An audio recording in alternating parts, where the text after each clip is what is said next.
Hello, Namaste, Salam Alaikum, Sat Sri Akal. Welcome back to another session with your Wow Chef at Vareva.com. Today I am going to show you pizza. This pizza is such an amazing thing. When bunch of guys get together to watch a sports channel, they want pizza. When bunch of ladies get together having a kiddie party, they want some quick bite, it's pizza. Ask a kid what they want, it's pizza. Making a pizza dough is more or less how you make your bread dough, or even pretty much a naan dough. So what we're going to do, we're going to take some warm water, around 250 ml of water. Make sure that the water is warm, not hot. If you put yeast into hot water, the yeast will die. So in the warm water, at the same temperature where you set your yogurt, add 1 packet of yeast. This is around 7 grams of yeast. If you remember, I told you around 7 grams of yeast is good enough for 7 cups of flour. Add around half a teaspoon of sugar and around 1 teaspoon of salt. And then add 1 cup of flour.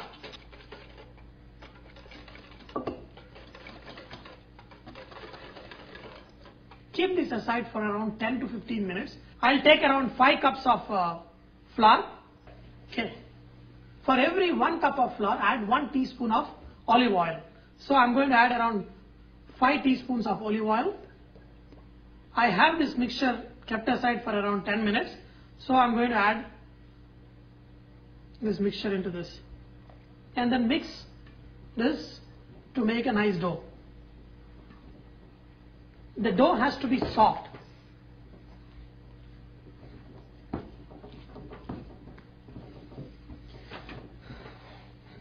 Now the dough is all ready. We're going to add some oil on top, olive oil. Just make a nice coating. Here I've got a cloth which I dipped in a little bit water and then squeezed out the water, and I'm going to use this to cover this dough. Keep this in a warm place, at the same place where you leave your yogurt to set. After 1 hour, because of the yeast, the dough will become twice the size originally you left it. When you let this dough rest, see, the aeration is very uneven. The air bubbles, some places it's big, some places it's small. So what we are doing is punching and removing that air out. Now we removed all the air that is there inside, and we are going to let it ferment for 1 more time. Okay. Now to do that,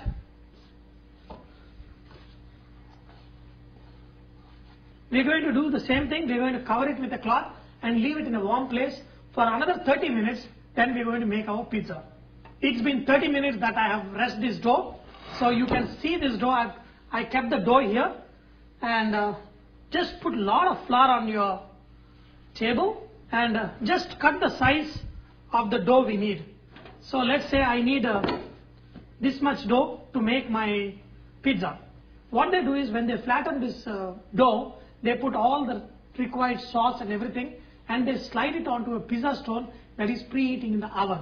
Since we don't have a pizza stone, we need to modify to our requirements. So what I'm doing, I've got a tawa here on which I make my chapati. This is a non-stick tawa, so I'm going to use this as my pizza tray. I'll also show you how we can get away without a pizza stone and still get better quality than the pizza you buy in the market. So I'm just going to keep this dough here and then slowly spread this with my hand. Just flatten it a little bit.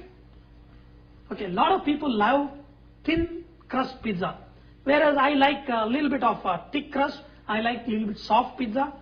Okay, now you can see I'm spreading it evenly. Some people like it very thin and crispy. So I'm going to show you both of them today. So now, isn't this very easy? So you're going to let it rest for another 5 minutes before you put the sauce and the toppings. Now I've got some, homemade pizza sauce. We're going to spread this.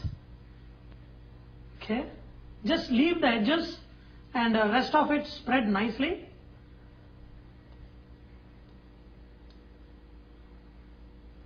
I'm going to put some jalapeno.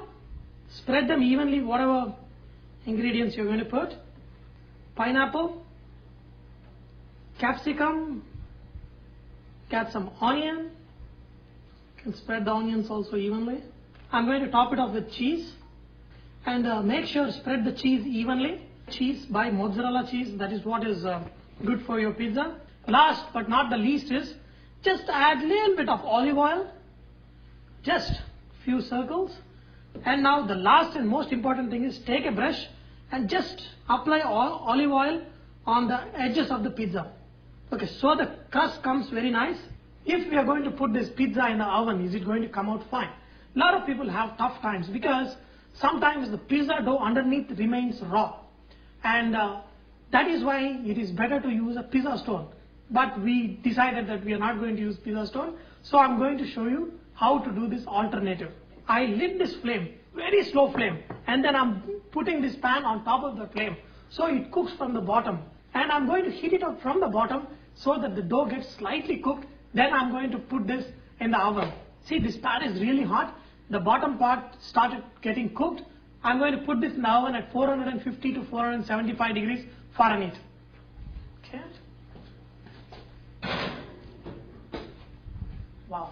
My Italian friend, when he used to make pizza for Pizza Hut, he used to make it totally different. But when he used to make pizza for himself, he used to totally use a different recipe. His pizza was never round. It used to be square, and then he used to put all kinds of vegetables and bake it really thin. His pizza was never thicker. It was like thin. So we're going to learn how we're going to make a thin pizza. Here I've got some more pizza dough. So I'm going to put it on a tray, on a flat tray. See, the guy never cared about the shape of the pizza. You know, all he wanted was a thin pizza. So just take this pizza dough and make it very thin. If you want a thin pizza, spread it really thin. Take a fork, make a little bit holes.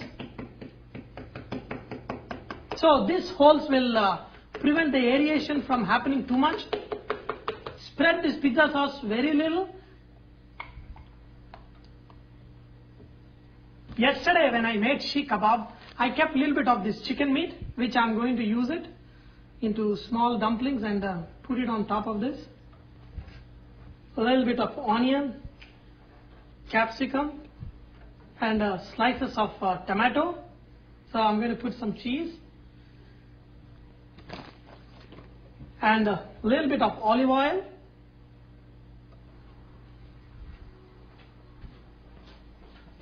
And the best way to know if the pizza is done is to see on top of the pizza, if the color of the cheese is nice, golden color, that is the time when you need to remove your pizza out. Actually, my round pizza, which is a soft, deep pizza, is ready. I'm going to pull that out. Oh, mamma mia! You know, the pizza is come out. But think about it.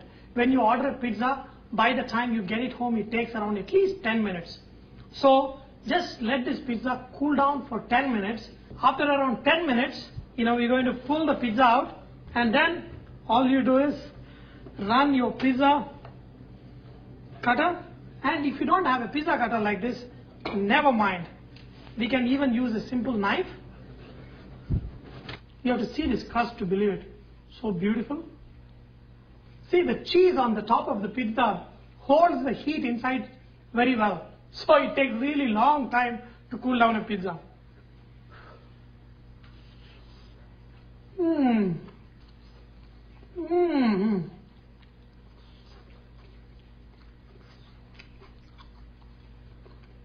Wow.